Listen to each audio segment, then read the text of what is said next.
Boa noite. Então, vamos dar início a mais uma aula sobre teologia sistemática.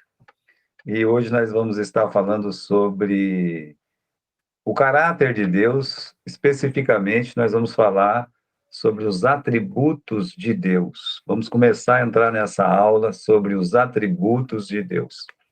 E os atributos, como você já deve conhecer um pouco, eles se dividem em dois: os atributos comunicáveis e os atributos incomunicáveis. E hoje nós vamos estar estudando os atributos incomunicáveis, né? O que significa isso, né? Atributos comunicáveis, atributos incomunicáveis. Eu acho que a gente falou um pouquinho na aula passada. Quando nós falamos de comunicável ou incomunicável, nós estamos falando de atributos que Deus ele compartilha com o ser humano, ou seja, existe de certa forma no ser humano esse atributo. Esse atributo ele pode ser encontrado no ser humano, ou ele é inerente a Deus e não se comunica com o ser humano. Ou seja, é só de Deus mesmo, né? Tem atributo que só pertence para Deus. Então, esse que só pertence para Deus, que é da sua pessoa, nós chamamos de incomunicáveis. E aqueles que se encontram nos homens também, nós chamamos de comunicáveis, tá? Então vamos aí em que aspecto Deus ele é diferente de nós. Quando nós falamos sobre o caráter de Deus, percebemos que não podemos dizer ao mesmo tempo tudo o que a Bíblia nos ensina sobre ele. Então, para conhecê-lo melhor, com reverência, nós devemos indagar: quem é o Senhor? Nós obtemos essa resposta observando os aspectos em que Deus é diferente de nós e aqueles aspectos que também pode ser encontrado no ser humano. Dividiremos os atributos de Deus em atributos incomunicáveis, ou seja, aqueles atributos que Deus não partilha conosco ou não nos comunica, e seus atributos comunicáveis, aqueles que Deus partilha conosco ou nos comunica. Então, começando aí, os atributos incomunicáveis. E a primeira coisa que nós vamos ver, tem muitos atributos incomunicáveis, nós vamos ver a independência de Deus, ou, como é chamada em alguns livros, a autoexistência de Deus. Deus não precisa de nós, nem do restante da criação para nada. Porém, tanto nós quanto o restante da criação, nós podemos glorificá-lo e podemos até dar uma alegria para Deus, tá? Então, Deus não precisa de nós para nada. Eu acho engraçado, né, que a teologia moderna hoje endeusa mais o homem até do que o próprio Deus. A gente pode perceber isso até pelas músicas. As músicas que são feitas hoje são completamente diferentes das músicas que eram feitas em tempos passados. Por quê? Porque o ego, o eu, ele vai tomando conta e a pessoa não percebe isso. Os compositores modernos, primeiro que eles não têm teologia, segundo que esses cantores modernos também eles não têm experiência íntima com Deus, como eles, entre aspas, eles dizem que têm. Senão não faria as músicas que eles fazem. Que o personagem principal da música é o homem, não é Deus. Então, quando nós falamos, né, da independência de Deus, nós percebemos que cada vez mais o ser humano ele vai se distanciando dessa verdade. Por quê? Porque o homem ele aparece como personagem, né? Personagem principal, seja, como eu disse, numa música aí qualquer, seja na própria igreja, né?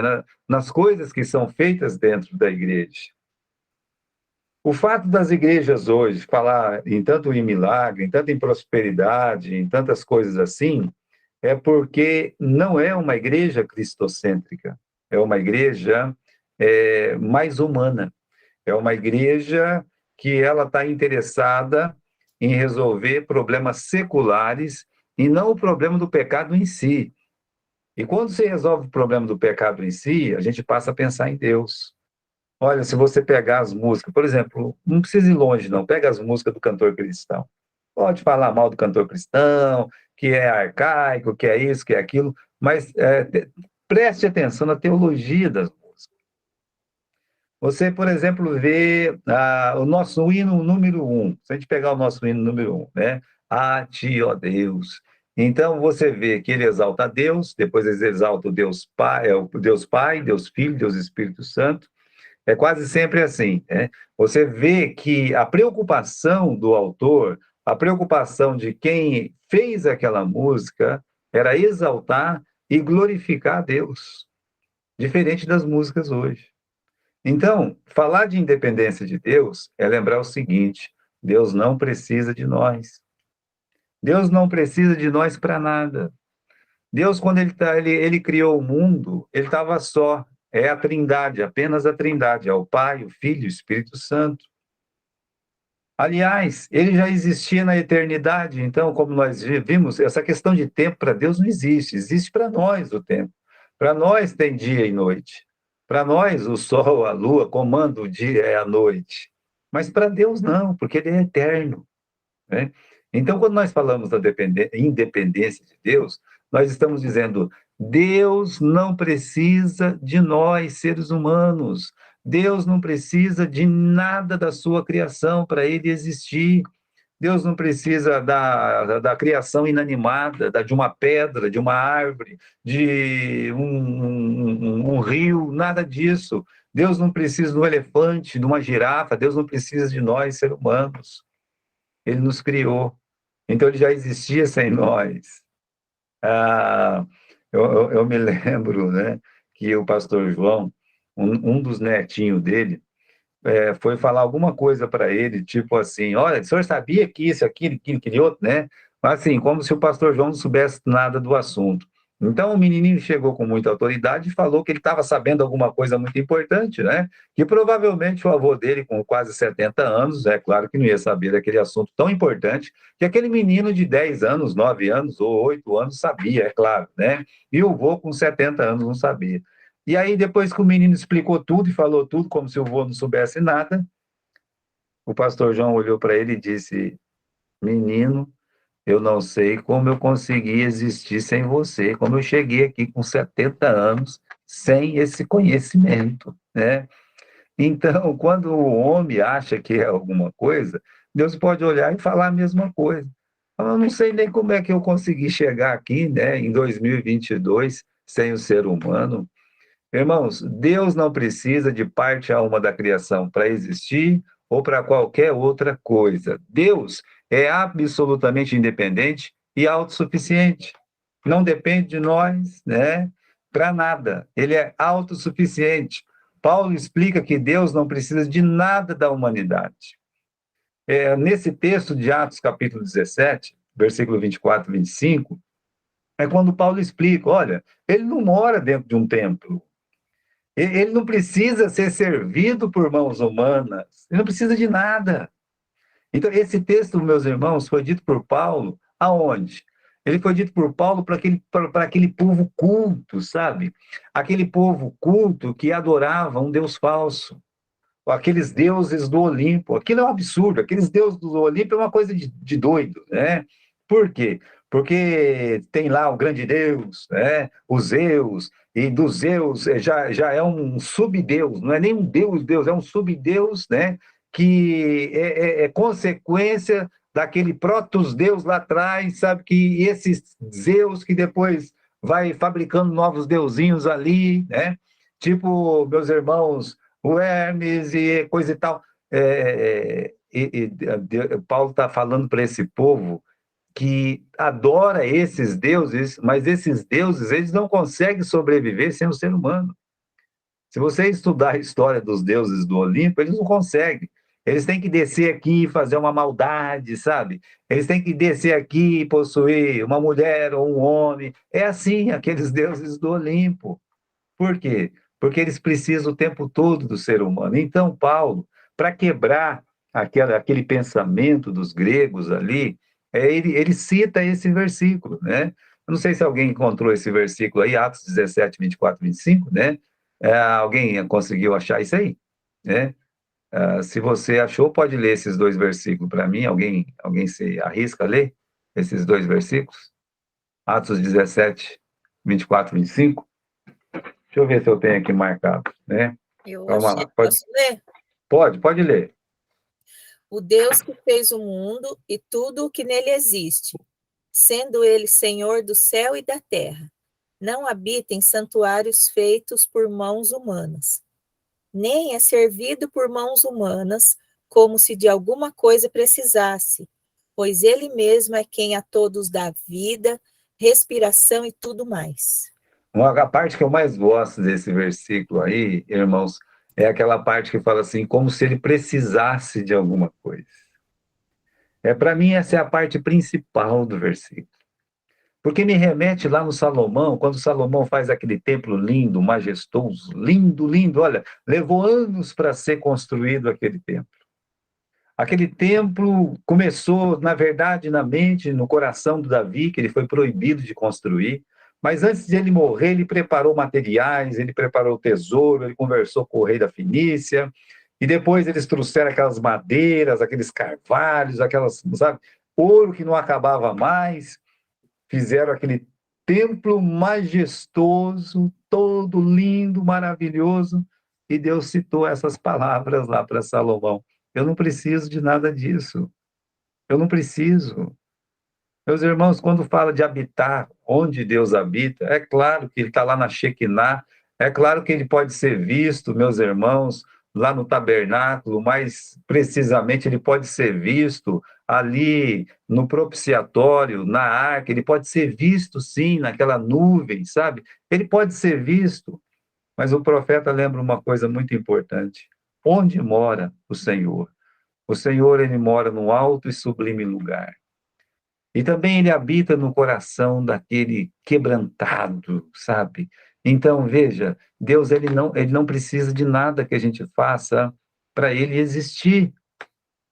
É por isso que nós temos essa doutrina da independência de Deus. Moisés, por exemplo, ensina que Deus existia antes que houvesse qualquer criação, antes que houvesse mundo, antes que o Senhor que tivesse criado o mundo, diz em Salmo 90, versículo 2, tu já existias, Senhor, já estava lá, né? Portanto, só Deus existe em virtude de sua própria natureza, e que ele jamais foi criado e jamais nasceu, sempre existiu. Sempre existiu. Tudo foi feito por ele e sem ele, nada do que foi feito se fez. João capítulo 1, aí no começo, aí, versículo 2 ou 3. Deus não criou o homem porque se sentia só. Isso é outro absurdo. Ai, Deus, coitadinho de Deus. Deus estava tão sozinho lá no céu, não tinha o que fazer, não tinha com quem brincar, tadinho dele. Então, o que ele fez? Né? Ele diz, eu tenho que criar um ser humano, e esse ser humano eu vou poder ter comunhão, eu não vou mais ficar sozinho, como se eu estivesse aqui no asilo, apodrecendo nesse céu, esse céu que não tem nada para fazer, esse céu que não tem gosto, esse céu que não tem alegria. Esquece o seguinte, que Deus já é alegria. Né? Jesus é a alegria nossa. Deus já é, meus irmãos, é o Pai da eternidade, é o príncipe da paz. Então, falar que Deus precisava da gente por algum motivo, para se completar, Deus já é completo. A Trindade já é completa dentro dela mesma, ela já se comunica entre ela mesma, ela já se ama entre ela mesma, ela já tem paz dentro dela mesma. Então, não precisa do homem, de jeito nenhum. Né? Então, entre as pessoas da Trindade, houve sempre amor, comunhão, comunicação e glorificação mútua. Ele não precisa, Deus não precisa eu dizer glória a ti, Senhor. Ele já é glória, ele já é o Deus da glória. Cristo disse: eu te glorifico, meu Pai. Né? Pai, glorifique a mim. Então, se você falar, não vou mais dar glória a Deus, não tem problema. Uma pedra pode fazer isso no teu lugar e sem o histórico de pecados que cada um de nós tem. Né? Então, meus irmãos, Deus, ele formou, sim, o homem para glorificá-lo. Esse é o objetivo. Isso é outra história. Mas não que ele precisa da nossa glória. É que ele nos criou para a sua glória. É diferente, né? E podemos também dar alegria, deleite para Deus, no entanto, nada disso interfere na sua autoexistência. Sim, eu posso ser como Jesus. A palavra de Deus diz que nós devemos ser parecidos com Jesus. E se você quer ser parecido com Jesus, se eu quero ser parecido com Jesus, a gente tem que lembrar o seguinte: a gente tem que lembrar que o Pai disse ao Filho: Tu és meu Filho amado, que me dá alegria. Então, Jesus deu alegria para o Pai, vivendo como homem. E nós podemos glorificá-lo, nós podemos dar essa alegria a Deus como homens também. Agora, um outro atributo incomunicável é a eternidade de Deus. Deus não tem princípio nem fim, sucessão de momentos no seu próprio ser, e percebe todo tempo com igual realismo. E ele, porém, percebe os acontecimentos no tempo e age no tempo. É bastante a explicação aí, está bem explanada mesmo, mas vamos gravar o seguinte, né? Deus, ele não tem princípio nem fim, e nem sucessão de momentos no seu próprio ser. Por quê? Porque ele é eterno. Deus, ele não é uma criança, ele não é um adolescente, ele não é um jovem, ele não é um adulto, ele não é um velho. Não, Deus é Deus. Então, Deus, ele não tem sucessão de momentos no seu próprio ser. Como eu disse, o tempo para Deus não é nada, é para nós. Para Deus não significa nada. Então, Deus, ele é eterno. De eternidade a eternidade, tu és Deus. Diferente do universo que teve início na criação, Deus sempre existiu, sem princípio e sem ser influenciado pelo tempo. É claro, ele criou todas as coisas. Disse Deus, haja luz e houve luz. E até hoje os homens estão à procura do início dessa luz. Bom, eles não vão poder encontrar nunca o início dessa luz, porque essa luz emana do próprio Deus. Deus é luz. Então, eles não vão poder encontrar o princípio dessa luz. E quanto mais eles procuram, parece que mais negro se torna aquele buraco, porque, meus irmãos, não tem como encontrar o início dessa luz sem ser no próprio Deus. Então, Deus sempre existiu, ele não tem sem princípio e sem ser influenciado pelo tempo. O próprio tempo, no sentido de sucessão de momentos, era inexistente até que Deus criasse o universo. Não havia tempo até Deus criar o universo. Bem, é com Deus que se diz, teve noite e dia, houve noite e dia lá, naquele primeiro dia. Então, já começou a ser classificado o tempo, mas o tempo, ele nasce com a criação do universo. Quando Deus começou a criar o universo, então o tempo começou. Até então não tem necessidade do tempo. O tempo tem necessidade para mim, para você. Eu tenho que acordar às 7. Por quê? Porque eu tenho que levar minha menina à escola. Olha, eu tenho que voltar para casa meio-dia. Por quê? Porque eu tenho que almoçar, tenho que fazer o almoço. Olha, eu tenho que chegar em casa até 11 horas da noite. Por quê? Porque eu tenho que dormir. É por isso, eu tenho que deitar, dormir, fechar o olho, dormir. Então, o tempo existe para isso. Mas existe para nós que somos seres humanos. Para nós que somos os seres humanos, e nós temos um corpo que ele é completamente dependente de tudo que Deus faz, e fez e faz, né? Então, nós precisamos desse descanso, por isso que ele fez à noite.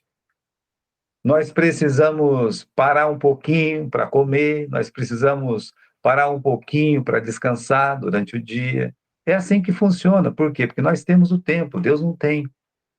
Por isso, meus irmãos, poucas criaturas vivas, olha que interessante, tem um período de vida tão longo quanto o homem. O homem é longevo, e já foi muito mais. O homem pré-diluviano e o pós-diluviano, em situação decadente, mas ele era longevo, ele durava aí, né? O Matusalém, com seus 969 anos, nós temos aí o Adão, com 930 anos, o Noé, com 950 anos. Então, são um pessoal aí que durou bastante, né? Então, Poucas criaturas vivas têm um período de vida tão longo quanto o homem. No entanto, a brevidade da vida humana é comentada diariamente pelos homens. O irmão Félix durou 103 anos quase. O irmão dele, a irmã dele, durou mais um pouco. E tem uns que duram menos. Minha mãe morreu com 59. Agora, meus irmãos, o que se explica na Bíblia é o seguinte: é que o homem é breve, a brevidade humana. Então, todos os escritores, né, que comentam sobre o quanto o homem dura, eles deixam claro isso. Eles deixam claro que o homem é como uma erva, que de manhã ela está linda, maravilhosa, e à tarde ela seca, murcha, perde o encanto. O Moisés, no Salmo 90, ele explica isso. Ele explica que o ser humano, coitado do ser humano, né? Quando dura muito, dura 60, 70 anos. E parece que essas coisas vão perdendo sentido um pouco para a gente, né? A gente acha que o camarada tem 50 anos, é velho, quando a gente é novo. Tá lá, moção, 15 anos, 17 e tal. Olha para uma pessoa de 50 anos, aí tá acabadão, velhinho e tal. Até a gente ter 50, porque eu já tenho mais de 50. Então agora eu tô achando que eu sou novo. E eu tô achando que eu sou novo, né? Então eu tô brincando com vocês.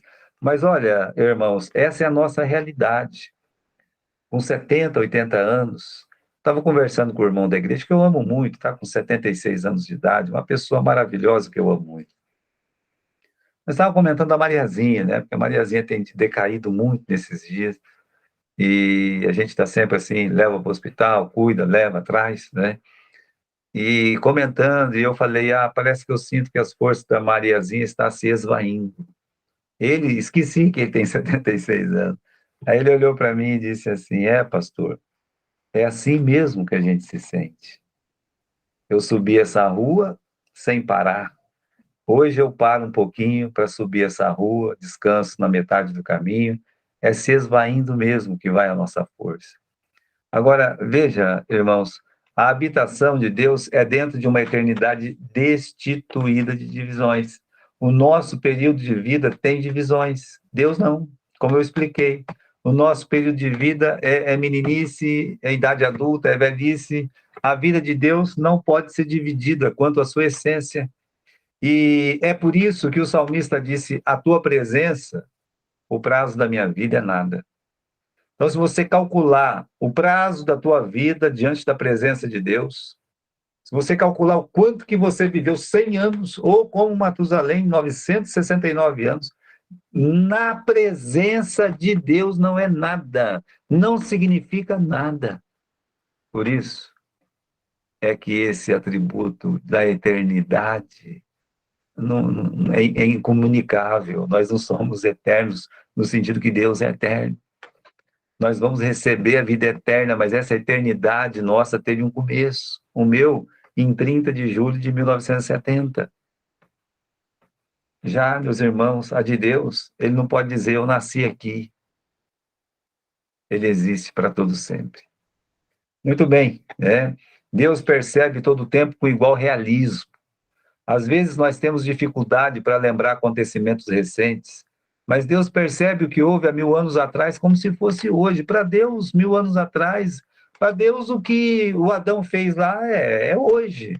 O tempo não tem tempo para ele, né? É como se o dia jamais terminasse, mas estivesse parado no tempo e eternamente presente na sua consciência. Por isso ele pode dizer, desde o princípio eu anuncio o que há de acontecer e desde a eternidade as coisas que não sucederam. Então ele pode anunciar coisas que aconteceu como coisas que não aconteceu. Para ele é tão fácil anunciar coisas que aconteceu como coisas que não aconteceu. É diferente de nós. Eu não posso falar para vocês o que eu fiz às 5 horas da tarde quando eu tinha 5 anos de idade. Na data de 25 de setembro de 1975, eu não posso. Mas, para Deus, ele pode. Como ele pode falar para nós e dizer para nós o que vai acontecer em 2060, em 2100, né? Ele pode, porque ele é eterno, né? Então, meus irmãos, por isso ele pode dizer, desde o princípio eu anuncio o que há de acontecer, e desde a eternidade as coisas que não sucederam. Deus está acima do tempo e pode vê-lo como um todo na sua consciência. Ele percebe os acontecimentos, ele age no tempo e rege, utiliza para o seu propósito. Ele pode agir no tempo porque ele é Senhor do tempo, ele é o Pai da eternidade. Nunca esqueça disso. Ele pode agir no tempo. E o tempo é dele. São Paulo, meus irmãos, perseguindo a igreja até o dia que ele fala, até a plenitude do tempo, né? Que nasceu Jesus. Mas aí ele fala de uma plenitude do tempo do seu nascimento na fé. Ali naquele mesmo texto, em Gálatas. Aprove a Deus, né, a seu tempo me salvar. Então, irmãos, Deus podia ter salvado ele quando Jesus estava ainda vivo, mas Deus não quis. Deus quis fazer dele um perseguidor, um carrasco dos cristãos. Deus quis que ele fosse assim, para que quando ele se convertesse, tivesse mais impacto. Então Deus permite essas coisas. Ele pode agir no tempo porque ele é Senhor do tempo. Então nós falamos sobre a eternidade de Deus. Agora vamos falar sobre a onipresença de Deus. Deus não tem tamanho nem dimensões espaciais. Ele está presente em cada espaço com todo o seu ser. E ele pode e age de modo diverso em lugares diferentes, porque ele é onipotente, onipresença de Deus, desculpa, né? Onipresença de Deus. Ele não tem tamanho, não tem dimensões espaciais, ele está presente em cada espaço com todo o seu ser, mas ele pode, porém, né, ele age de modos diversos em lugares diferentes. Deus está presente em todo lugar.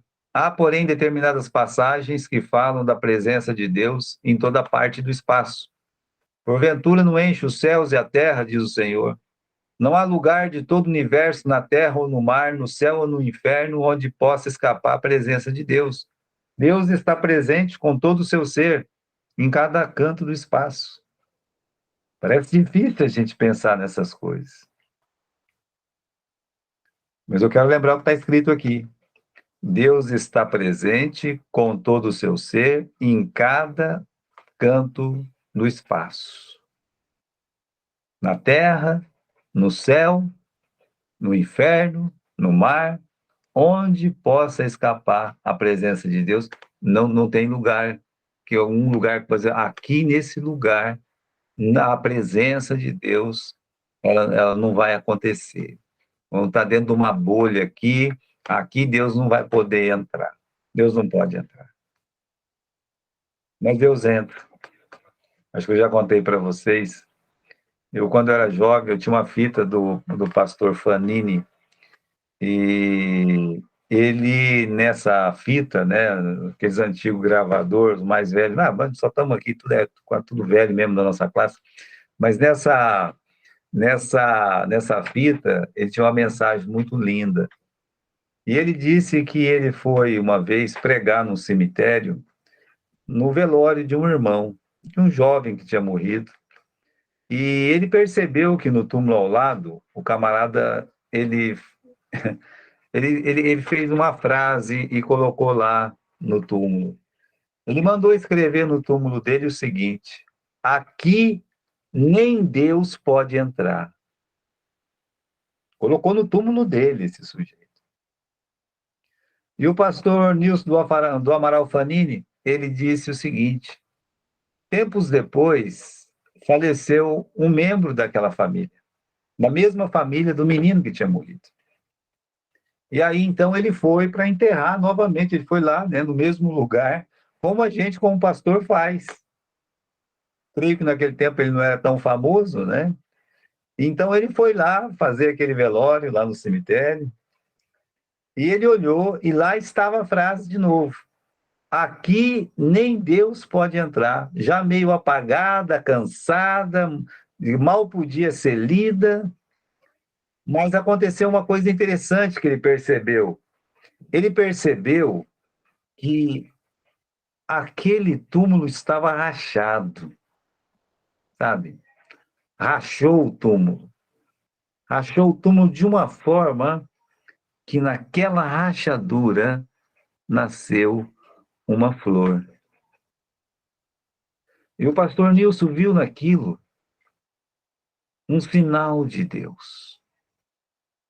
Ele olhou e disse: Ah, espertalhão, você mandou escrever que aqui nem Deus pode entrar. Entrou, entrou. Ou seja, não existe lugar onde Deus não pode entrar. A sua presença enche, olha, porventura não enche os céus e a terra. É uma forma de Deus dizer que ele enche realmente todo mundo com a sua presença, tá? Com a sua presença. Deus está presente com todo o seu ser em cada canto do espaço. Deus é um ser que não existe sem tamanho, nem dimensões no espaço. De fato, antes que Deus criasse o universo, não havia matéria nem espaço. Porém, Deus existia assim mesmo. Não tinha matéria nem espaço. Acontece que Deus existia sem matéria e sem espaço, né? Onde estava Deus? Deus não se encontra num lugar onde a gente pode se chamar onde? Onde estava Deus? Não tem onde para Deus. Pois não havia nem onde, nem espaço. E quando fala onde que Deus está? Está na cozinha? Está na sala? Calma, meu amigo. A sua classificação de onde, o seu pensamento sobre o que significa essa palavra onde, não cabe na onipresença de Deus, no ser de Deus, no ser eterno de Deus. Mas Deus ainda existia, né? Deus se relaciona com o espaço de uma maneira bem diferente da nossa. Ele existe como uma espécie de ser diferente e bem maior do que nós podemos imaginar. Porque a gente pensa assim, né, que Deus ele vai aparecer e como apareceu Jesus para os apóstolos, atravessando uma parede, pronto, Deus apareceu, ele está presente. Não, não é assim. Vamos lembrar que Deus é Espírito, tá? Então, ele aparece, ele está de uma forma diferente. A perspectiva bíblica ensina que Deus está presente em toda parte da criação. Apesar disso, é um ser distinto da criação. Ele está em toda parte da criação, mas ele não faz parte da criação. Tem um exemplo aí dessa esponja cheia de água. Inclusive, hoje eu estava lavando um carro aí eu enchi a esponja de água, né? A água é água, a esponja é esponja. Se você pegar a esponja e espremer, a água vai embora. Mas é interessante que a água cabe dentro da esponja. A esponja, né, tá lá toda cheia d'água. Agora, irmãos, Deus, o fato dele estar presente em todo o espaço, não quer dizer que ele faz parte daquele espaço. Deus pode estar presente para punir, Deus ele pode estar presente para sustentar, Deus ele pode estar presente para abençoar. A ideia da onipresença assusta as pessoas que se perguntam como Deus pode estar presente no inferno. Pastor, mas Deus está até lá no inferno. Resolvemos isso quando aprendemos que Deus está presente de modos diversos, em lugares diferentes. Ou de que Deus age diferentemente em locais distintos de sua criação. Então, ele está presente de modo diferente, em lugar diferente. Ele pode agir diferente em lugar distinto da sua criação. Às vezes ele está presente para punir, para o juízo. Noutras vezes, Deus ele está presente para quê? Para sustentar, nele tudo subsiste. Ainda outras vezes, ou noutros lugares, está presente para abençoar. Na tua plenitude há presença, perdão, na tua presença há plenitude de alegria. De fato, na maior parte das vezes em que a Bíblia fala da presença de Deus, refere-se à presença divina para abençoar. Então, irmãos, se ele pode ser encontrado, na sua presença pode ser encontrado no inferno, é porque ele criou o inferno. É porque ele está ali para realmente punir aqueles que são tidos por eles tido como dignos de punição para o inferno. Não que a gente não seja digno, nós encontramos uma dignidade no sangue de Cristo. Agora, ele está em outros lugares para sustentar. O próprio apóstolo Paulo fala sobre isso. Ele sustenta esse universo com todo o seu poder. Ou ele pode estar para abençoar, como acontece mesmo, na vida de um crente, na vida de uma pessoa, na vida de uma igreja. Você vê claramente a manifestação da presença divina para abençoar pessoas, para abençoar a sua igreja. Isso é uma coisa real, eu acho que cada irmão aqui já experimentou isso. Se você é membro de uma igreja, você já experimentou a bênção de Deus, a presença viva de Deus na igreja. Então, meus irmãos, continuando, né? A palavra de Deus diz aqui: nele tudo subsiste. Ainda outras vezes, em outros lugares, ele está presente para abençoar, na sua presença, a plenitude de alegria. De fato, na maior parte das vezes, a Bíblia ensina que ele está presente para abençoar mesmo. Esse é o desejo de Deus. Deus, ele age diferente em lugares distintos. Uma coisa, ele está presente no crente, outra no descrente. A presença dele é existente, mas de forma diferente. Ele está de forma diferente em mim, como ele está num ímpio, por exemplo. É muito diferente a presença de Deus, mesmo sendo o mesmo Deus, que só tem um mesmo, que é Deus. Na sua essência, ele está presente em todos os seres humanos, mas somente com o seu povo de maneira eficazmente espiritual. Na vida dos ímpios, Deus está presente para os restringir de ser piores. Na vida dos crentes, ele está presente para que possam melhorar a cada dia. Então, a presença de Deus na vida do ímpio, por exemplo, é para ele não sair matando todo mundo alienadamente. A presença de Deus na vida de um cristão é para que ele possa crescer espiritualmente. Então, a forma como ele está num canto, como nós podemos chamar, no onde, como pode dizer, num lugar ou numa pessoa, na sua criação, é bem distinto de um lugar para o outro, de uma pessoa para outra, tá? Então, meus irmãos, a presença de Deus na vida dos ímpios causa-lhes dor, já que na vida do crente é recebida com prazer. Quão diferente, né? E por que você acha que esse mundo ele não é pior? Nós temos aí aquela iminência de guerra mundial, nuclear, coisa assim. Semana passada aumentou a tensão, porque aquele maluco do Putin disse que vai apertar o botãozinho dele lá, que sai umas bombinhas nucleares, vai matar um monte de ucraniano, que ele não gosta dos ucranianos. E se os países do Ocidente começar a reclamar muito, ele vai soltar também umas bombinhas lá. E as bombinhas dele tudo tem um negócio chamado nuclear, né? É porque ele é mau.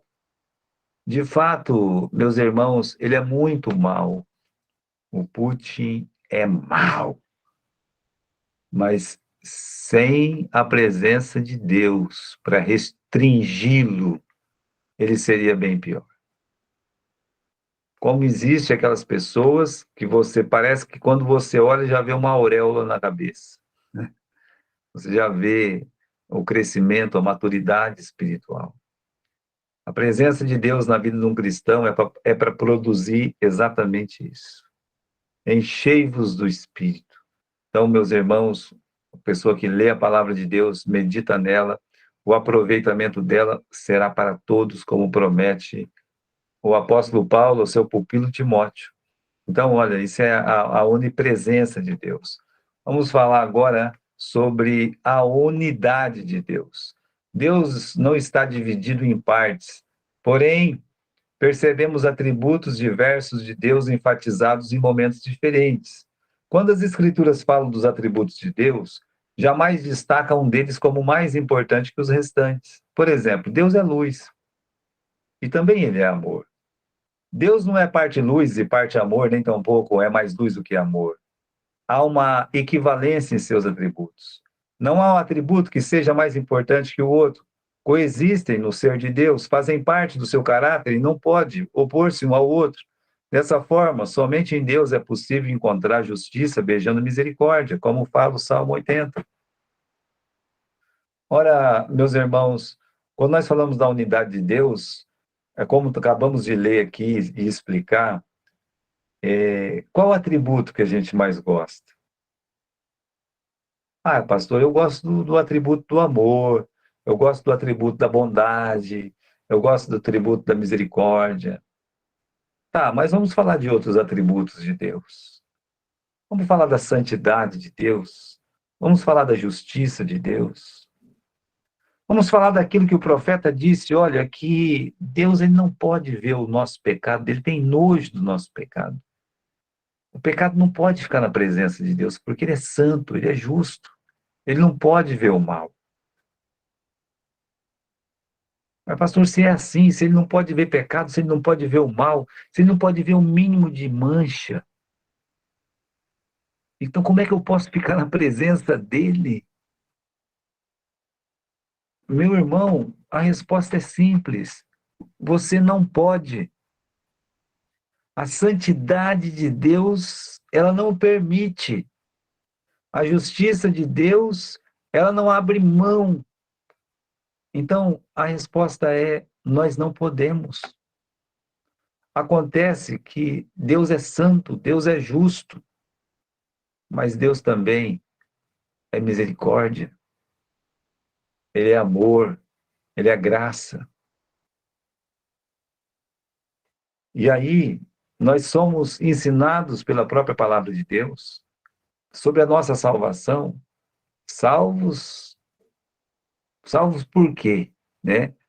Então, eu convido você, né, para abrir aqui nesse texto majestoso de Efésios, capítulo 2, e versículo 8. Veja só. Ah, pastor, eu sei decorado. Pela graça, sois salvos. Bem, acontece que a Bíblia diz que a gente não é consumido só por causa da misericórdia de Deus. Você está vivo porque a misericórdia de Deus agiu. Só que eu digo uma coisa para você, meu irmão.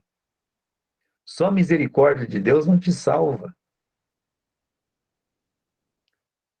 E se Deus fosse só justiça, nós estaríamos completamente perdidos. Se Deus fosse só santidade, nós deveríamos ser aniquilados antes de existir. Porque o salmista disse: em pecado me concebeu minha mãe. Mas aqui nesse texto, a primeira frase é: pela graça sois salvos. Graça é um favor imerecido, nós não merecemos. Então, meus irmãos, a graça de Deus, esse amor de Deus, esse amor ele é cheio de graça, ele é cheio de misericórdia, ele é cheio de bondade, ele é cheio de benignidade. Então, esse amor de Deus, ele não é maior que a justiça. Porque nós gostamos do amor de Deus, então a gente pensa, então, que eu gosto do amor de Deus, Deus me ama, então eu não vou para o inferno. Não, não funciona assim. E aqueles que vão para o inferno? Então, irmãos, Deus, ele é uno, no sentido dessa unidade de Deus, quer dizer que ele não está dividido em parte, que todos os outros atributos dele, né, tudo aquilo que coexiste em Deus é de igual modo. Não é maior a graça do que a misericórdia, do que a justiça, do que a santidade. Não, não, não. Tudo tem a mesma medida. Agora, na mente de Deus, ele decide se ele vai restringir uma e vai aumentar a outra dentro dele para o ser humano. Isso é coisa dele. Ele diz: eu terei misericórdia de quem eu tiver misericórdia. Então é uma coisa dele, não é nossa. Como aconteceu com personagens da Bíblia. E realmente, alguns personagens da Bíblia não houve misericórdia, mas com alguns houve misericórdia. Mas não quer dizer que Deus é mais misericórdia. Então a gente tem que aprender isso aí, que todos os atributos de Deus coexistem por igual dentro dele. Nós chamamos isso do quê? de unidade de Deus. A imutabilidade de Deus. O que quer dizer isso? Quer dizer que Deus não muda, né? Deus ele é imutável no seu ser, nas suas perfeições, nos seus propósitos, nas suas promessas. Deus ele age, faz de modo diferente em resposta a diferentes situações. Agora, apesar dele, meus irmãos, não sofrer essa mutação, ele, como eu acabei de falar, ele restringe a si mesmo, ele opera em si mesmo para fazer o quê? Para agir de modo diferente em diferentes situações. Não quer dizer que ele mudou. Enquanto o mundo é passível de sofrer mutações, a Bíblia diz que Deus não muda. Ele é sempre o mesmo. Tiago nos lembra que todos os dons excelentes provêm, em última análise, de Deus, em quem não pode existir variação ou sombra de mudança. Isso é Tiago que está escrevendo. Deus não varia, né? Deus não muda, não tem sombra de mudança em Deus. Podemos concluir que Deus é imutável, não de todos os modos que podemos imaginar, mas somente nos aspectos que as próprias Escrituras afirmam. Então, a imutabilidade de Deus, às vezes, transcende aquilo que a gente entende sobre imutabilidade. Vamos dizer que em Deus, meus irmãos, as coisas sempre potencializam dentro do seu tamanho, que é grande demais para o nosso entendimento, do tamanho de Deus. Em Deus, tudo tem o tamanho de Deus. E a gente não pode medir o tamanho de Deus. Como a gente não pode medir a imutabilidade de Deus. Mas ele diz que ele não muda. Se ele está dizendo que ele não muda, então é porque ele não muda. Podemos concluir que Deus é imutável, não em todos os modos que podemos imaginar, mas somente nos aspectos que as próprias Escrituras afirmam. Deus é imutável, pelo menos com respeito ao seu ser e com respeito às suas perfeições. Seu ser é imutável porque ele não pode melhorar nem piorar. Deus não melhora nem piora. Eu melhoro ou eu pioro. Ultimamente eu estou mais piorando que melhorando. Então, veja só, Deus não, ele não vai nem melhorar nem piorar. Ah, que bom, né? Deus está melhor, hein? Você sabe que o Deus do Novo Testamento é melhor que o do Velho Testamento? Quantas vezes você já escutou isso? Ou talvez quantas vezes você já se imaginou pensando assim, ai, aquele Deus do Velho Testamento eu não quero, eu quero do Novo, né? Meu irmão, Deus não melhora nem piora. Seu ser é imutável porque ele não pode melhorar nem piorar, já puro e perfeito em tudo que faz. Ele é puro, ele é perfeito em tudo que ele faz. Se seu ser fosse imutável, ele não seria Deus. Se ele não for imutável, ele não é Deus. Se ele muda, ele não é Deus, porque Deus não muda. Deus não pode mudar. Qualquer coisa que muda deixa de ser o que é. Deus não pode ser um camaleão. Deus é imutável nos seus conselhos ou decretos. Os decretos de Deus são resoluções que o Senhor toma na eternidade a fim de que sejam cumpridas ou realizadas na história do mundo. Tudo que acontece em nosso mundo e nossa vida pessoal é produto da vontade decretiva de Deus, que é imutável. A vontade de decreto, vontade de ordem de Deus. Deus é imutável nas suas promessas. Quando Deus promete algo ao ser humano, ele não altera nunca as suas promessas. Veja uma promessa básica e fundamental de Deus de abençoar Abraão. Em Abraão, todas as famílias da terra. Observe todos os detalhes que Deus criou para tornar essa promessa imutável.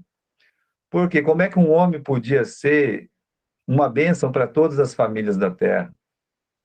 Até nascer Jesus, descendente de Davi, descendente de Abraão, jamais isso seria possível. Mas aí vem Jesus, salvando pecadores do mundo inteiro, de todas as terras, de todas as famílias, de todas as nações, dos quatro cantos da terra. Então, em ti serão benditas todas as famílias da terra. Deus cumpre as promessas dele. Deus é imutável em seus atributos, imutável em seu amor. Quando Deus põe o coração numa pessoa, ele vai até o fim. É parte do caráter divino amar sem limite, intensamente. Deus disse para Jacó, com um amor eterno, eu te amei. O diabo pode odiar o Jacó, eu posso odiar o Jacó. Mas Deus, ele ama o Jacó. Meus irmãos, não tem personagem na Bíblia mais atrapalhado do que o Jacó. Ele passa boa parte da vida dele, ele passa 77 anos da vida dele trapaceando o irmão, enganando o irmão. Depois ele engana o seu próprio pai, põe a mochilinha nas costas e vai embora para Harã. Ele fica mais 20 anos em Harã e ele fica enganando e sendo enganado pelo sogro, sendo enganado e enganando.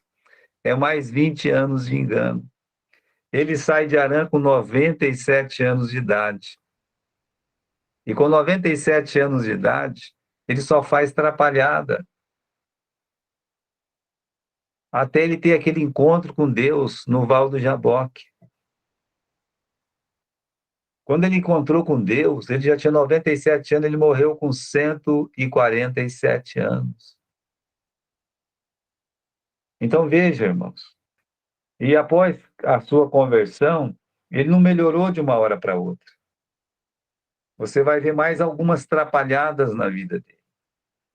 Mas no dia que ele morreu, ele disse: o anjo que me guardou, o anjo que me protegeu, desde o dia que eu nasci até hoje. Aquilo ali é muito lindo, sabe? Aquilo é muito lindo. Então, quando Deus põe o coração numa pessoa, ela vai até o fim. Deus não desiste dela. Deus nunca desistiu de Jacó. Tinha uma hora que até o Jacó queria desistir do Jacó. Mas Deus não desistiu do Jacó. Deus não desistiu do Davi.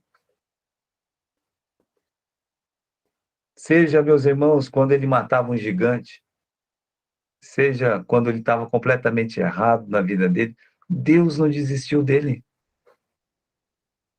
Todos que se levantaram contra Davi antes ou depois, eles foram punidos por Deus. Deus não desistiu dele. Isso não significa que ele não foi punido, que ele não foi humilhado, que ele não foi apedrejado, que ele não perdeu muitas coisas. Não. Quer dizer que Deus nunca deixou de amá-lo.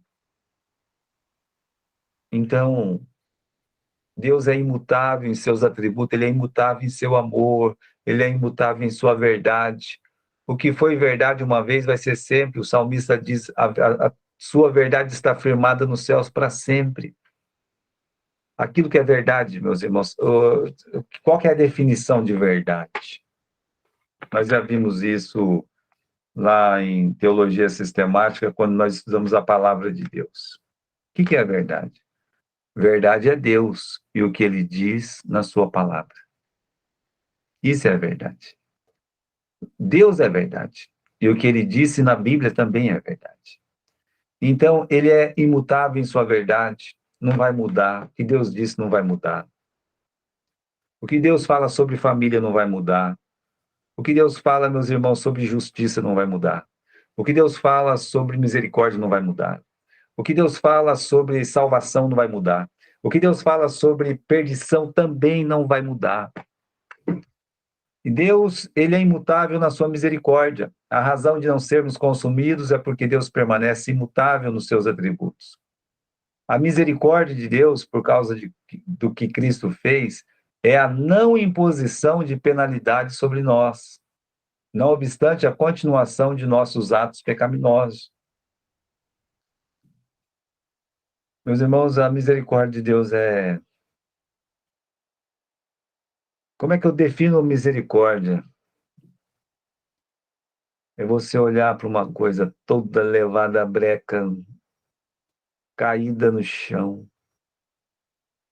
mais para a morte do que para a vida, e você se aproximar, e você estender a sua mão, e você ajudar, e você pagar caro por isso, e você está disposto a pagar ainda mais por isso, a você curar aquelas feridas. Isso é misericórdia. É o coração na miséria. Córdia, vem de cardio. coração. Mise vem de miséria, é o coração na miséria. Misericórdia é o coração de Deus no miserável que somos nós. Deus não vai mudar, Ele é misericordioso. Nós queremos a misericórdia de Deus quando nós estamos errados. Nós queremos a justiça de Deus quando nós estamos certos. Olha como nós somos maus, né? Aqui, para terminar, irmãos, será que Deus muda? Pelo menos às vezes.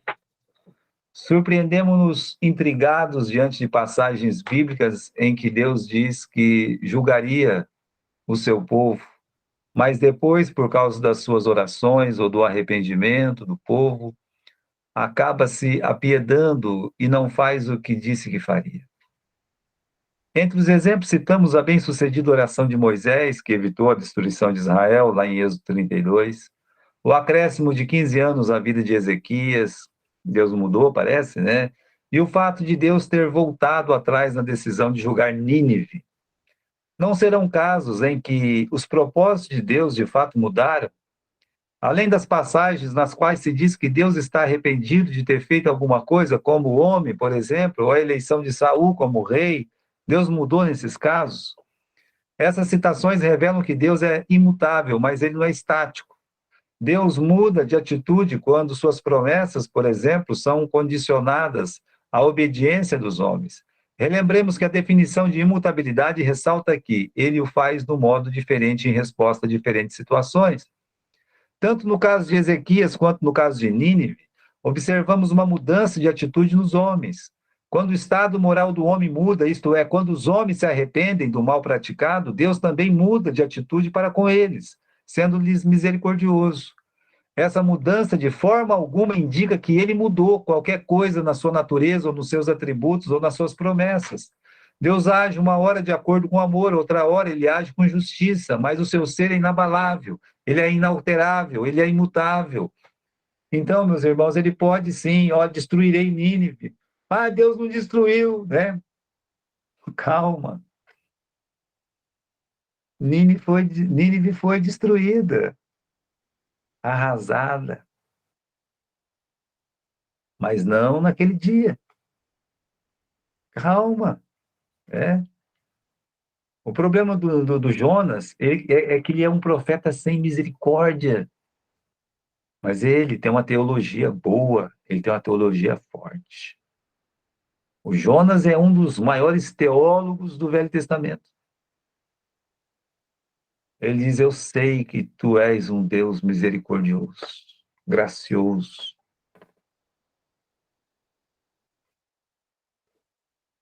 Veja, meus irmãos, acontece que Deus, o fato dele, no momento, ele agir com justiça, e aí a mudança de atitude do homem, tirar ele daquela justiça punitiva e imputar uma justiça que vem pela fé, não muda Deus. Ele continua sendo Deus, ele é imutável. Ele se permite, ele se restringe a isso.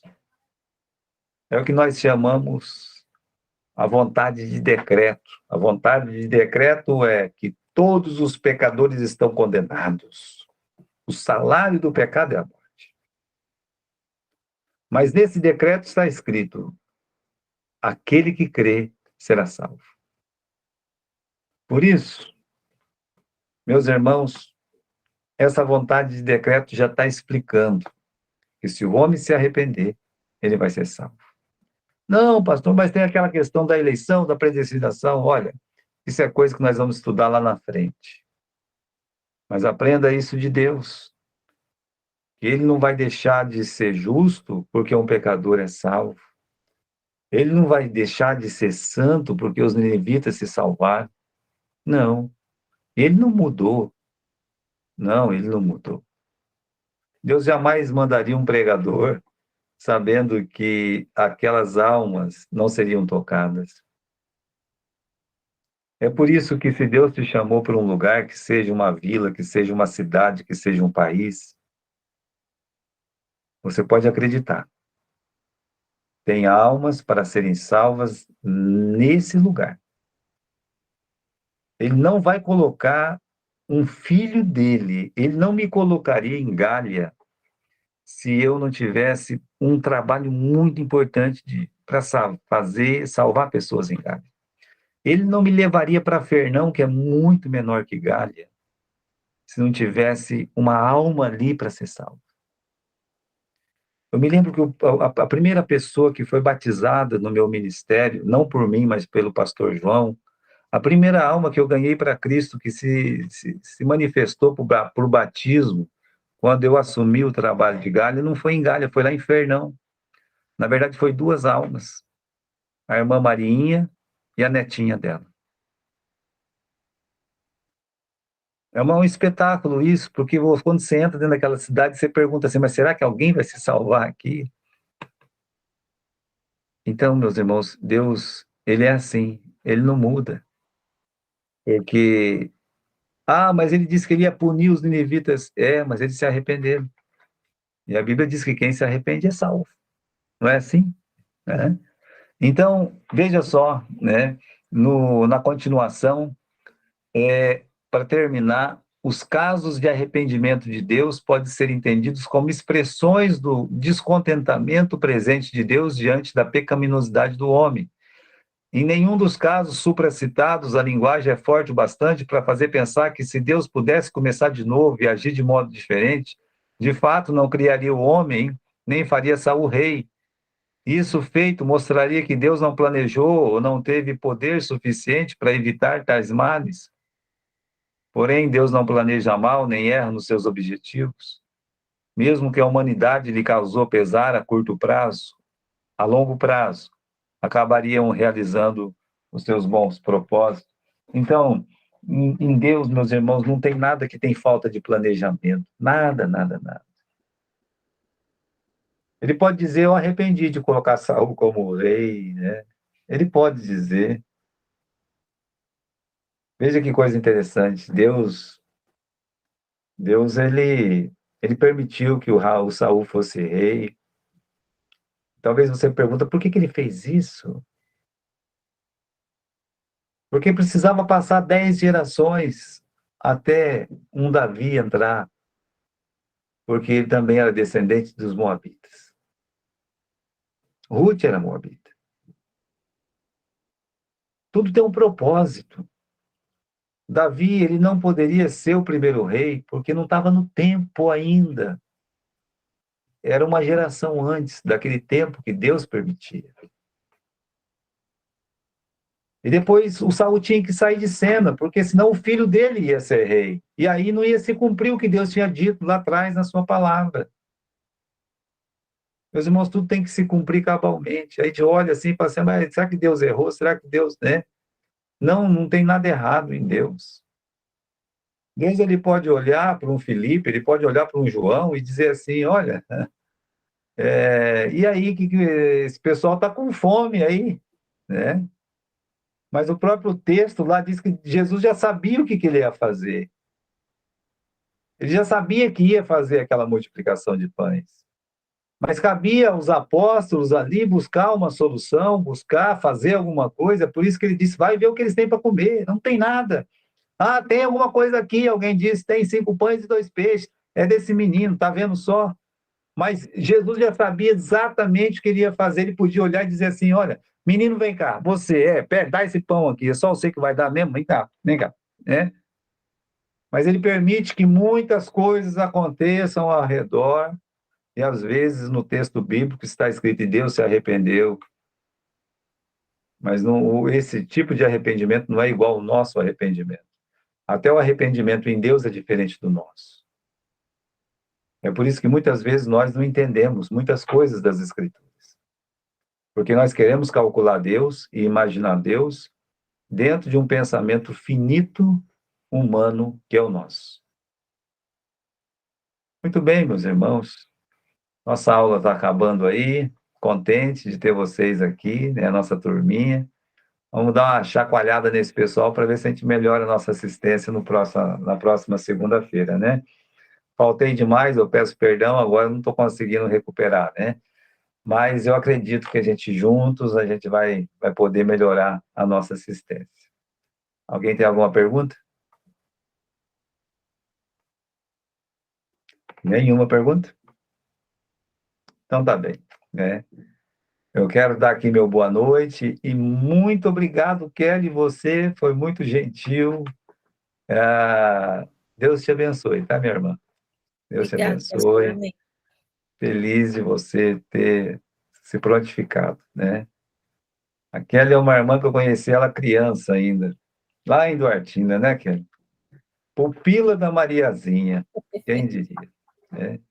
Tá lá, em Cornélio Procópio, tão longe. E eu, que também sou pupilo de Mariazinha, nasci em Cornélio Procópio, estou tão longe aqui em Marília. Ó, vai entender uma coisa dessa. Então, Não é verdade? Deus te abençoe, tá? Deus abençoe, irmão Aurelino, irmã Máurea, irmã Neuza, irmã Fátima, tá? Vamos com Boa Deus, noite, tá bem? pastor. Boa Boa noite. noite a todos. boa Boa noite. Boa noite. noite. Deus Boa noite, quiser. Neuza. Boa noite, até quarta. Boa noite, até quarta.